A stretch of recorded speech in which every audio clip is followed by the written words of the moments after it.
Hey everybody, happy October 4th. It's a Wednesday. Beautiful day outside. A little cloudy, but good. So talked a lot about, the other day about hope. Hoping for, does hope matter? Can you survive off of hope? And I truly believe this is kind of another video about how that correlates. Yesterday I sent out a little text to the group about, champions believe, hope and believe, what are the things that you can do. One of the books that I read, my daily Stoic, where I read through a thing, and this is about all for one and one for all. And I do believe that this has to do with hope. This has to do with believing. The Three Musketeers, all for one and one for all, where they throw the swords up and they touch them together. In here it talks about a beehive and how they all work together. They know their role and they own it. You know what to do. You know if the other person is doing their job and you're doing your job, everybody's doing their job, they will succeed. In a beehive, if somebody is thinking about what the other bee is doing and not doing so much of what they're supposed to be doing, that's going to deter actually building the beehive.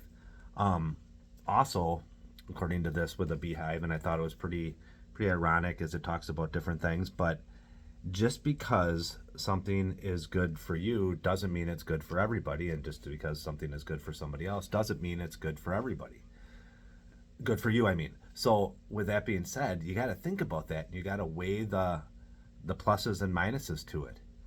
As you're going through and reprimanding people and getting them to do things, it may not work for that person. It may not be your style, your way of doing it that actually hurts them. So you've got to be aware of that as you move forward and you start leading people and we start leading everybody, is knowing that there are different ways to do things. There's always going to be. You got to pick what's best, and sometimes it's not going to be best for you, which is okay. Sometimes it will, and sometimes it'll be best for somebody else. I heard this from somebody else before, and I always said in business, if you always allow your employees or your coworkers to make a choice, and they have the three things, you have three things to go by. Is it good for the customer? Is it good for the business? And is it good for you? You have to do two out of every solution to a problem has to be two out of the three.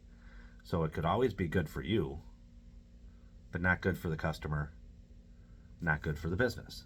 But if you can find out where it's good for you and good for the business, it's probably not going to be as good for the customer. If you can do all three, that's perfect. That's a greatest situation in the world. Think of those three things. So again, kind of back and forth, but this is more about working together, the relationship between everybody, between employees, all this stuff. So I think that's what I got. All for one, one for all. Also, our saying for this year is actually own your role. That means concentrate on you. Do what you need to do. Don't worry so much about somebody else, what they're doing. You still want to know what they're doing, but do your job. Awesome. Thank you very much, guys. Have a great day.